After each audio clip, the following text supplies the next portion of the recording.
Oh man. Need for Speed Unbound. Oh yeah, I should like make an intro.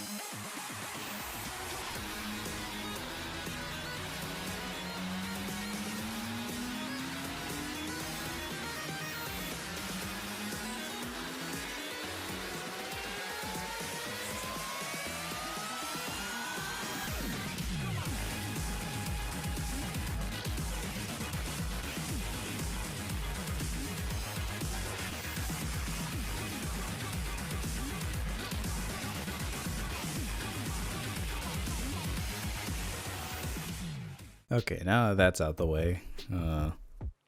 Table crossplay? No. Oh my god, Anime Goral. Oh my god, Aesop Rocky. Set. What was that? Oh my god, don't put it on the fucking... Oh, I hate how they just plaster this fucking car all over Need for Speed games now, just a nostalgia bait.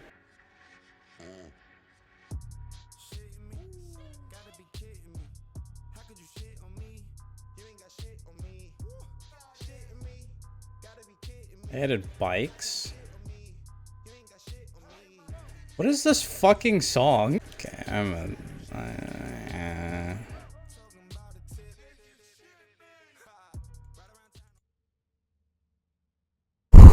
Okay. Okay, well, let's do this.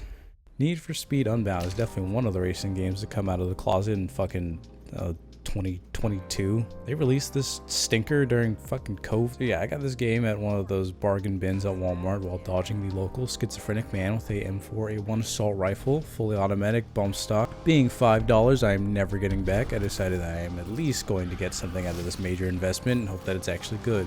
It's not. Bro! As with every good game about a racing car, you start by making your character. Having spent more money than they should have on real-life clothing brands, you can make your quirked-up white girl that is definitely straight. Now that all the important stuff is out of the way, I remember that this is a game about racing cars. I'm sorry, a fucking Countach is the is a starting car, bro. If I sound sick, it's because I am. And I don't care. First problem. Every single Need for Speed game, okay, maybe not every single one, but most of them, all the good ones, always start out with choosing one of 3 cars at the beginning. What the fuck are these car choices? Oh, fuck.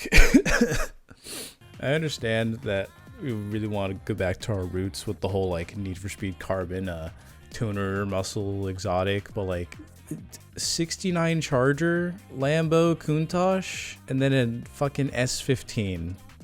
What? It feels like they just kind of like got a cork board and just threw darts at it for each category. Whatever, this is a me problem. What isn't a me problem though is the second problem. This decision doesn't fucking matter at all.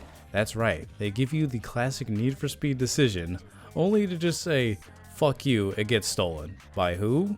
Why, none other than your fellow fucking foster child, Yaz. Or Jasmine is her actual name. Your childhood friend who got taken in by Rydell, this guy, robs you and him of all of his cars that he was working on in your shop to sell them to rich kids in fucking Beverly Hills. One sudden time skip later and you're still working at Rydell's shop trying to get by with what you can because robbery and such. I also haven't mentioned how not very subtle this game is about like emotions or anything at all really. This game is as subtle as like a pipe bomb in the mailbox. Do you have a pet chinchilla or like a possum or something? No. Why? Oh, I did clean out the storeroom, and dude, you were right. That is a possum, not a rat. So, Keep in mind that this was just the prologue of the game. The actual story starts now and oh god. This is Tess. Yeah, I was like, yo, bro. And yo, check this, bro. He was all like, if you know, bro. And you know what I said? Bro! Hi, Tess? If you don't like her just from that dialogue, well, that sucks because she is now a pivotal character of the story now. You give her an Uber to an old meetup spot from 2 years ago because Tess, Nose, bro. I'll fucking shoot myself. Moving on, a certain someone decides to show their face again. It's Jasmine, and she's here to make an announcement. Jasmine here gets on her soapbox and announces to everyone that you are all bitches. Apparently, the subtle news broadcast in the prologue where the mayor does the politic thing and cracks down on the blood and culture of the city that they are currently colonizing. Classic, never gets old. Subtle as in like I had to listen to these every single time I finished a race and until I reached a garage, in which case it would stop. And since then, street racing has been on the down low and Jasmine is here to revive it. You know, maybe if street racers had like a central hub area to get work done on their cars when they needed it, they could have maintained the street racing scene, kept events going, and kept sticking it to the man and showing them that street racers shouldn't be messed with. You wouldn't happen to know of such a place, would you, Yaz? Now that the main plot has shown itself, you gotta run because the cops are here to bring down the knee of justice to street racers. Yes, the worst kind of criminal. People trying to have fun in this shit-ass town. Whoa. Tess is here. I wish she wasn't. But she is. She'll now proceed to dig herself into the plot like those fish that go up your urethra. This plot just sucks so much ass. And this is coming from the guy whose favorite movie series is Fast and Furious. Tess, who just knows, is going around with a fucking briefcase of money to throw at someone she sees potential in. Like, what? What? I hope that maybe later in the story we'll get an explanation as to why Tess is just walking around sponsoring people like she's fucking Oprah right after the game stops crashing. Oh. My game just crashed. And I think that's it, ladies and gentlemen.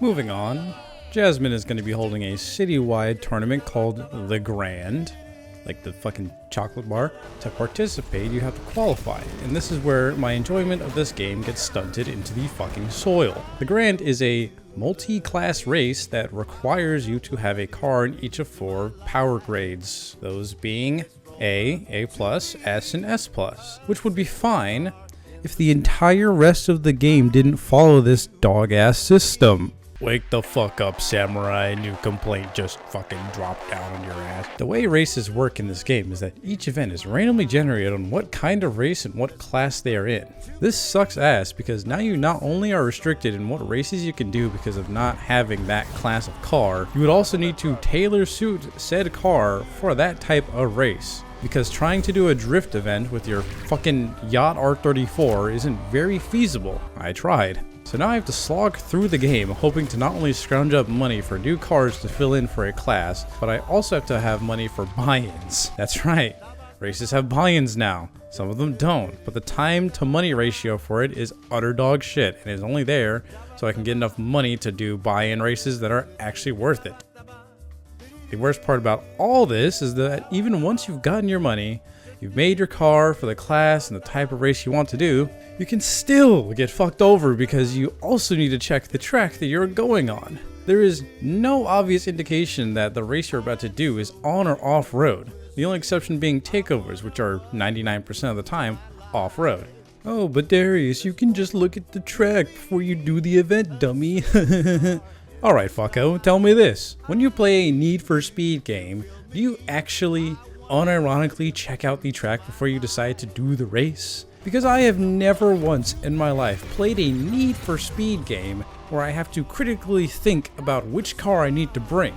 It has always been, I bring the car I like, and that's it. End of story. If I wanted to do critical decision making with my vehicle that goes past, does it look cool, I would play fucking Gran Turismo or Forza. So fuck you.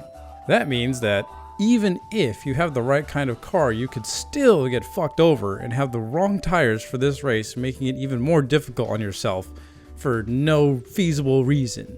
And don't fuck up too hard now, buddy, because don't forget that you have limited restarts. Yep, difficulty in this game determines how many times you can restart an event, meaning that if you were to, I don't know, bring the wrong car for the wrong event, sucks to suck, loser, because you only get 2 restarts for the day.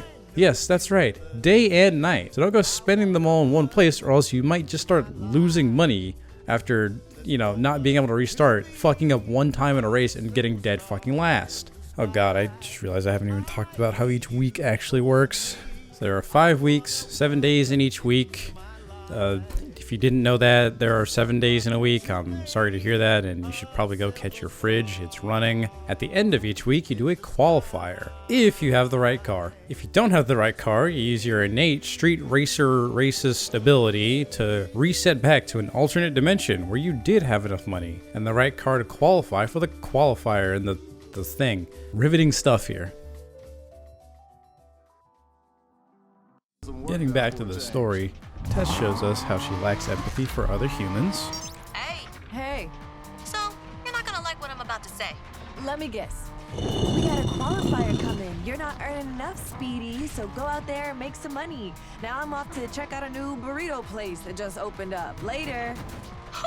It's like you're in my mind. Really? Well, apart from the burrito, I'm actually heading to a new ceviche place downtown. Later. And we get to the first qualifier. Yaz is actually going to participate in this race, which actually took me by surprise for literal seconds before she proceeds to get into Obi's car and disappoint me even further. I mean, it's her chance to size you up without risking her ride. What do you mean risk her car, Tess? We are literal time travelers who can manipulate reality to reset our cars after crashing into a family of 4. Oh, whatever. I blow through the fucking races and I beat Yaz for this ugly ass fucking truck. Afterwards, you confront Yaz and pull a Paul Walker on her. No, not fucking die. And challenge her for pink slips right here, right now. Yo, is that my car? Yeah, the one you stole the same night you ripped off the garage. Damn! I know you're not coming at me right now. Rydell trusted you. Yeah? Well, I never asked him to. I never needed any of that fake father shit. Are you sure? Tess starts live streaming because she is a lifeless husk that has as much dignity and respect as Johnny Somali. Yaz tells you that if you make it to the Grand, she'll race you for the car that she stole Charity. all those years ago. You make it to the finals, you're on. Winner gets the car. I also find it really funny how she can not even qualify for her own tournament, but because the story writers are just fucking idiots, she just gets to skip the next 2 qualifiers and be in the Grand. I'm sure that the only reason she showed up for this one is to scope out the competition or some shit, but then why would you do that yourself and not just have someone like Obi, whose car you took to do this in the first place, just do it for you? I feel like they wanted to go for something and then they backed out halfway through, but it was already animated, and voice acted, and done, so they just had to go with it. So that's just a qualifiers. Now you just have to do this 2 more times, while also obtaining better cars, more safe houses, better upgrades, upgrading your fucking garage, which I think is just really arbitrary and stupid. Normal Need for Speed progression stuff. Also, while you are out and about, you might get a call from Rydell for a side job to get extra money. Or from Tess. How's my favorite racer doing? Oh god, Tess's jobs always end up with you getting chased by the police. Got a good one for you, Speedy.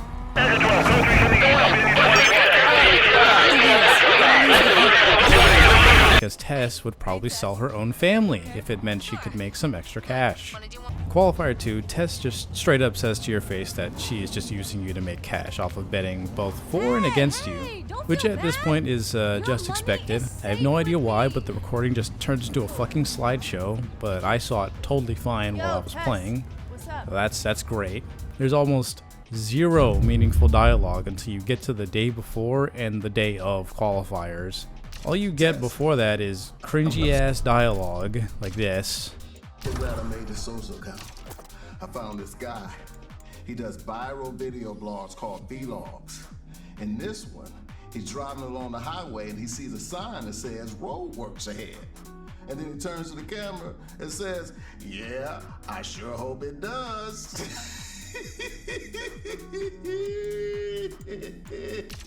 And even then, all it is just a pep talk. It's not even like a good pep talk either. It's literally just, I think it's just a baby powder joke. What's this? Baby powder. Honestly, I'm afraid to ask. Trust me, kid, make sure you apply. Quick side note, throughout the game, you hear these news reports about the mayor, like in the prologue.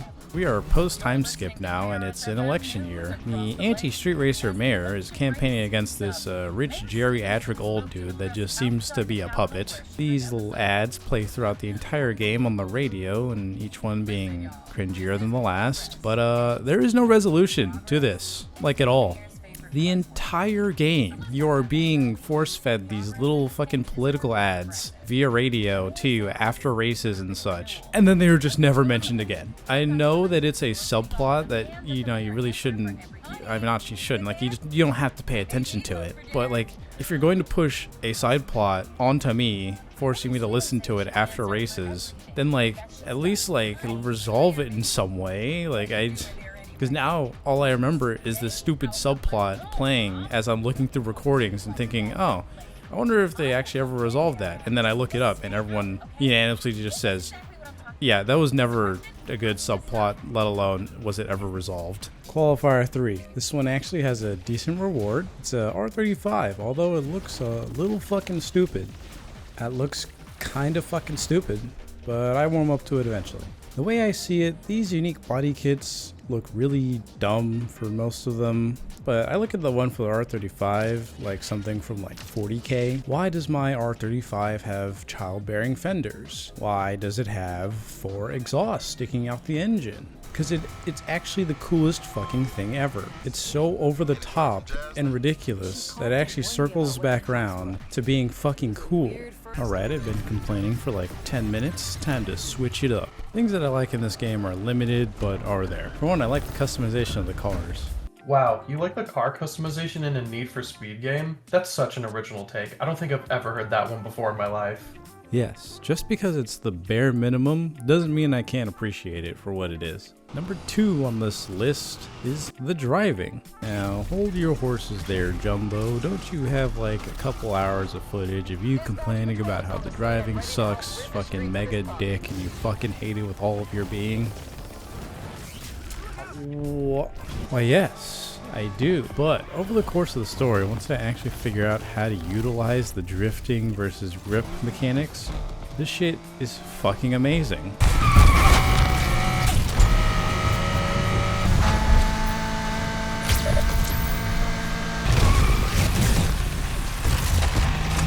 Leads me to the next thing, the sound design. Sound effects and car engines sound so fucking crisp and cool as fuck. Honestly, half the time I'm just driving around just because I like listening to the fucking engine go brrr. There are good things about this game. The feel and sound go crazy, and the amount of cars is pretty much every demographic covered. Even the fucking weirdos who drive trucks and SUVs in a street racing game. I will never understand these people. Like, who the fuck? Alright, fun time's over.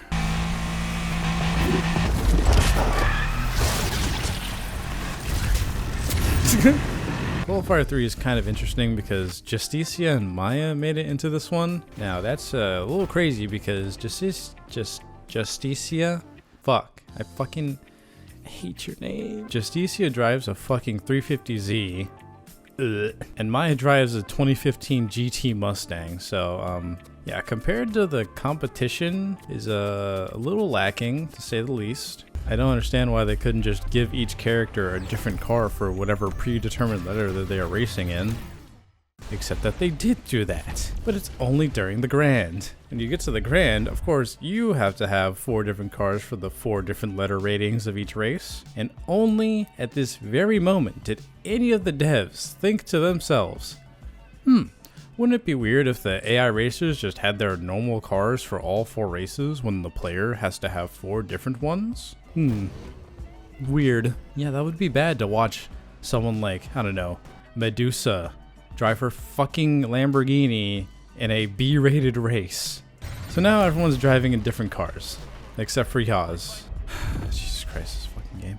You see, I feel cheated because the last thing on my list of things that I like in this game is actually the AI racers. I like each one of them. I like Obi, I like Chase, like, I maybe not like the fucking weeb guy. He can probably just be left out of the game, to be honest. But fuck, I like Harlow. Bro, I wish Harlow could be in my life. Some of them are kind of fucking cringe, but I will take that over just a husk of a fucking human that it only lives to rubber band towards me when the race is getting close. Every character gets their own unique car that reflects how they are as a person, and yet we have this arbitrary system that forces you, the player, to have multiple cars for different races, and yet all the AI drivers drive the same exact car anywhere, everywhere, all the fucking time. Okay, I think we're almost done here. Qualifier 3, done. You meet up with Tess. Just what? Huh? Why are there two of her? Tess is of course excited that you are making her more money. She then brings out Yaz to make you and her a deal. But you know what's better than drama? A surprise ending. What if you didn't try to win? Huh? Yeah, fuck that. What? To give the writers one last piece of credit, both you and Yaz tell Tess to go fuck herself and agree that you are both going to race for real and not rig it, even though I'm going to win anyways. So hats off to you guys in the writer's room. You made a one good-ish decision. After this interaction, now the redemption arc starts for Yaz, and she comes back to the garage to make sure that Rydell doesn't get robbed a second time because she confronted this Alec guy, off screen of course, about the race rigging, and he does in fact want to do it. It was kind of his idea. This is supposed to be the moment where Yaz gives us her side of the story and explains why Rydell got robbed that night. She just kind of blames Alec, says that she bragged about where she worked, which, I mean, when you're talking to a hella rich dude up in fucking Beverly Hills, I really wouldn't, like, how I say this, give him too much info on you. And when you press her on why she didn't come back for 2 years to, like, maybe apologize or something, she just thought that Rydell wouldn't accept an apology and just gave up on it. I just don't get it. Like you wouldn't even come back to say sorry even if he didn't accept it or even try and clear your name in some way. You just sat there and let it fucking I need to get done with this. Yaz just thinks Rydell is this unforgiving menace that feels no empathy for others because he got mad at her when his garage got robbed and emotions were running high in the moment. Whatever. Rydell is gonna forgive her anyway. It's goddamn, bro. It's made by the story's made by like 4-year-olds. So this redemption arc involves you getting calls from Yaz to repo the cars from Alec's collection, the guy you still have never seen before, by the way, and you... Wait a minute. This is just recycling content. It's okay. It's okay. You're almost done, Darius. You only have one more repo job left, and then you can do the grand and be done with this. From someone calling themselves the Blacklist. Sounds on. Oh my god.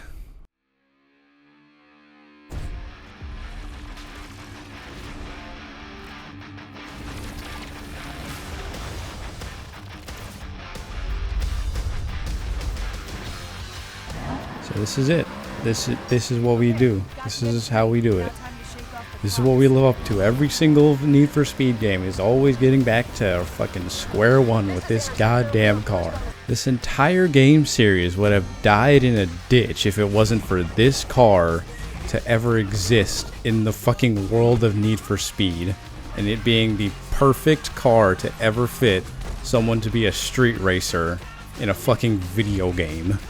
At this point, I just don't think it can be beat by anything at all. And my god, it is the fucking coolest thing I've ever seen in my entire life, and it's gonna be the coolest thing for the rest of my life.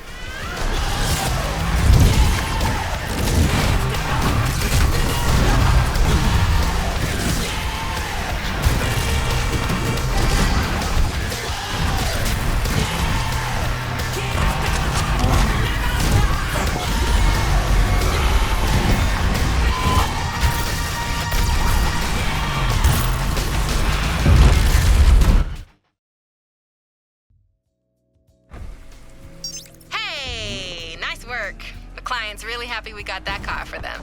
Maybe because I've done a lot of these, but you know, I got a weird sense I'd done this in a past life or something. I found out some background on this one. Oh yeah? Some guy just got released from jail, and the first thing he wanted was this car. Well, he's got it now. Hopefully that's the last we hear from him. He sounded like he meant business. I feel like we're living on the razor's edge with some of the... As you can see, I'm a little upset about the corny jokes in the game. It is getting to a breaking point. You're the Grand. Tess is here. Moving on. You meet up with Yaz because you're now buddy-buddy after robbing Alec of all those cars that you robbed, so you're like, I don't want to talk about it. You both talk shit about Tess because, well, she just deserves it. Yaz makes a Fast and Furious reference for shits and giggles. That is real. That's not, I didn't make that up. About family, eat barbecue. Yep. Then Yaz finally apologizes for letting the garage get robbed like 3 years ago. I'm not keeping track. Good job. Now go tell that to the guy who actually deserves it. The Grand gets started, and of course, each person is driving a different car from their normal one. I feel really disappointed and continue on with my day. Yaz gets eliminated in the second round. Fucking Lamau. Doesn't change anything with the story. Don't get your hopes up. I fly through the whole thing and win with the M3 GTR because that's my ninja way. You get back to the meetup and everyone is partying and having fun. You dap up Yaz, celebrate your victory. You stick it to Tess, and then Tess pulls a, you don't get it. I always win, Speedy, on you and Yaz, and you kind of just awkwardly look at each other and think to yourselves, damn, this, should she be out in, like, society? Is that a good idea? She then calls loyalty overrated and asks a random guy to give her a ride home. She is then never mentioned again and is never going to learn any lesson from anything ever, and she's going to end up doing this again in the future. You and Yaz drive back. I also lied. The next mention of fucking Tess is Yaz confronting you about her just kind of invading the garage while she was gone in a self-aware character moment. You kind of just admit that, yeah, she kind of played you the entire story. You get back to the garage with Yaz and Rydell. Rydell's working on that ugly-ass G-Wagon that I sold the second I got it. Yaz tries to say she is sorry when in reality she doesn't need to because Rydell had already forgiven her by this point. And then it pans over to the Charger and it's like a really happy Disney ending. And then I remember that I had turned off the music in the game. You know, it felt weird because there was no music in that whole ass cutscene. And I was fully expecting to hear, it's like, oh, it's because I turned it off. And that's it. It's over. I'm fucking free. Oh my god. To say this story was ass would be an understatement. Most of it is terribly explained, executed, and is covered in loose ends. I give the story a solid fuck off out of 10. The gameplay gets a really good out of 69, and the overall enjoyment gets a 6 out of 10. The gameplay and AI racers and art style of the game really carry it past that 5 out of 10 mark, and it only gets to 6 because at least there was a story to play, rather than just being nothing like the Most Wanted reboot. Thank you for watching my thorough mental breakdown and review of Need for Speed Unbound. In all honesty, this game is completely serviceable as a modern day Need for Speed, and the multiplayer is pretty fun besides the bureaucracy of fucking letter ratings of cars, of course. I'd like to thank the Blacklist for funding this video, more specifically you, Drakey, my only patron. Freeloaders don't get shoutouts. You know who you are. Like, subscribe, and keep racing out there, my fellow racists.